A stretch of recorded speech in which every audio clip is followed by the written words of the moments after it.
നമസ്കാരം. ഒരു മന്ത്രിയുടെ രാജി, മികച്ച സ്ഥാനം അർഹിക്കുന്നെന്ന് മറ്റൊരാൾ, അതൃപ്തിയുമായി ഒരു മുതിർന്ന നേതാവ്. മന്ത്രിസഭയിൽ മികച്ച പ്രാതിനിധ്യം വേണമെന്ന് മുസ്ലിം നേതാക്കളുടെ ആവശ്യം.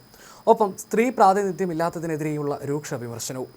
അധികാരത്തിലേറി 3 ദിവസം കൊണ്ട് കർണാടക മുഖ്യമന്ത്രി ഡി.കെ. ശിവകുമാറിന് നേരിടേണ്ടി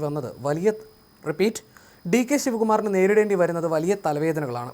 പുതിയ മുഖ്യമന്ത്രിക്കെതിരെ 2 മുതിർന്ന നേതാക്കൾ ഇതിനകം തന്നെ കലാപക്കൊടി ഉയർത്തിക്കഴിഞ്ഞു. തനിക്ക് അനുവദിച്ച വകുപ്പിൽ അതൃപ്തിയുണ്ടെന്ന് ചൂണ്ടിക്കാട്ടി മന്ത്രി രാമലിംഗ റെഡ്ഡി രാജി സമർപ്പിച്ചതായിരുന്നു അദ്ദേഹത്തിന് നേരിട്ട ആദ്യത്തെ തിരിച്ചടി. പിന്നാലെ പുതിയ സർക്കാരിലെ 2ാമത്തെ മന്ത്രിയായ കെ.എച്ച്. മുനിയപ്പയും തനിക്ക് ലഭിച്ച വകുപ്പിലുള്ള അതൃപ്തി പരസ്യമാക്കി. ഭക്ഷ്യ പൊതുവിതരണ വകുപ്പ് ലഭിച്ച മുനിയപ്പ ഏറ്റവും മുതിർന്ന നേതാവ് എന്ന നിലയിൽ തനിക്ക് ഇതിലും മികച്ച ഒരു വകുപ്പ് ലഭിക്കാൻ അർഹതയുണ്ടെന്നാണ് NDTVയോട് പ്രതികരിച്ചത്. രാഹുൽ ഗാന്ധി ഉൾപ്പെടെയുള്ള നേതാക്കളെ ഇക്കാര്യം അറിയിച്ചിരുന്നതായും അദ്ദേഹം വ്യക്തമാക്കി. ജനങ്ങൾക്ക് വേണ്ടി കൂടുതൽ മികച്ച രീതിയിൽ പ്രവർത്തിക്കാൻ കഴിയുന്ന ഒരു പ്രധാന വകുപ്പ് തനിക്ക് വേണമെന്നതാണ് മുനിയപ്പയുടെ ആവശ്യം. കോലാർ ലോക്സഭാ സീറ്റിൽ നിന്ന് 7 തവണ MP ആയിട്ടുള്ള മുതിർന്ന കോൺഗ്രസ് നേതാവാണ് കെ.എച്ച്. മുനിയപ്പ. നിലവിൽ അദ്ദേഹം ദേവനഹള്ളി മണ്ഡലത്തിൽ നിന്നുള്ള MLA ആണ്. മുൻപ് സിദ്ധരാമയ്യ മന്ത്രിസഭയിലും അദ്ദേഹം മന്ത്രിയായി സേവനമനുഷ്ഠിച്ചിട്ടുണ്ട്.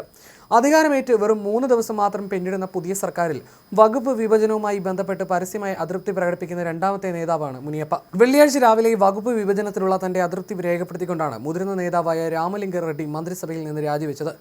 മുഖ്യമന്ത്രി ഡി.കെ. ശിവകുമാർ തനിക്ക് ബംഗളൂരു വികസന വകുപ്പ് വാഗ്ദാനം ചെയ്തിരുന്നതായും എന്നാൽ പകരം ജലസേചന വകുപ്പാണ് അനുവദിച്ചതെന്നും റെഡ്ഡി അവകാശപ്പെട്ടു. ഇനി മന്ത്രിസഭയിൽ യാതൊരു പദവിയും സ്വീകരിക്കില്ലെന്നും വെറും ഒരു MLA ആയി മാത്രം പ്രവർത്തിക്കാനാണ് തന്റെ തീരുമാനമെന്നും അദ്ദേഹം വ്യക്തമാക്കി. എന്നാൽ തന്റെ ഏറ്റവും അടുത്ത സുഹൃത്തുക്കളിൽ ഒരാളാണ് റെഡ്ഡിയെന്നും നിലവിലുള്ള പ്രശ്നങ്ങൾ സംസാരിച്ച് പരിഹരിക്കുമെന്നും ഡി.കെ. ശിവകുമാർ വ്യക്തമാക്കി. ബംഗളൂരുവിൽ കോൺഗ്രസ് പാർട്ടിയുടെ ഏറ്റവും പ്രമുഖനായ മുഖങ്ങളിൽ ഒരാളാണ് രാമലിംഗ റെഡ്ഡി. 73-കാരനായ അദ്ദേഹം ബി-ടീം ലേഔട്ട് മണ്ഡലത്തിൽ നിന്ന് 8 തവണ MLA ആയി തിരഞ്ഞെടുക്കപ്പെട്ടിട്ടുണ്ട്.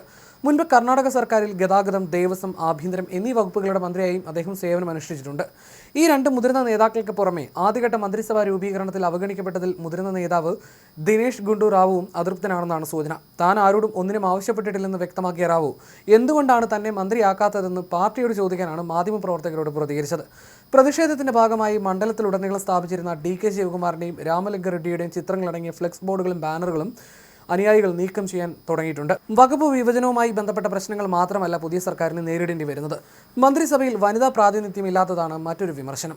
മന്ത്രിസഭയിൽ ഒരൊറ്റ വനിതാ സാന്നിധ്യം പോലും ഇല്ലാത്തതിനാൽ താൻ നിരാശയാണെന്ന് കുറിച്ചുകൊണ്ട് മുതിർന്ന കോൺഗ്രസ് നേതാവ് മാർഗരറ്റ് ആൽവയും ഈ കുറവ് ചൂണ്ടിക്കാണിച്ചു.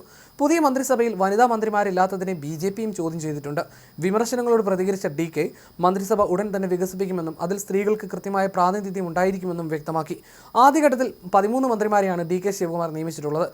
21 പേരെ കൂടി ഇനി മന്ത്രിസഭയിലേക്ക് ഉൾപ്പെടുത്താൻ സാധിക്കും. മന്ത്രിസഭയിൽ കൂടുതൽ പ്രാതിനിധ്യം വേണമെന്ന മുസ്ലിം സമുദായത്തിന്റെ ആവശ്യമാണ് ഡി.കെ. ശിവകുമാർ നേരിടുന്ന മറ്റൊരു സങ്കീർണമായ പ്രശ്നം.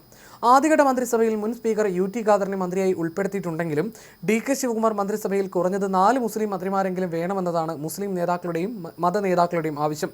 ബുധനാഴ്ച വൈകുന്നേരം ബെല്ലിനഗറിലെ ഹസ്രത്ത് സയ്യിദ് ഫത്തേ ഷാ വലി ദർഗയിൽ നടന്ന മുസ്ലിം നേതാക്കളുടെയും മതനേതാക്കളുടെയും യോഗത്തിലാണ് ഈ ആവശ്യം ഉന്നയിക്കപ്പെട്ടത്. കർണാടകയിൽ കോൺഗ്രസിനെ അധികാരത്തിലേറ്റുന്നതിൽ മുസ്ലിം സമുദായം നിർണായക പങ്ക് വഹിച്ചിട്ടുണ്ടെന്നും അതിനാൽ സർക്കാരിൽ കൂടുതൽ പ്രാതിനിധ്യത്തിന് തങ്ങൾ അർഹരാണെന്നുമാണ് നേതാക്കളുടെ അവകാശവാദം.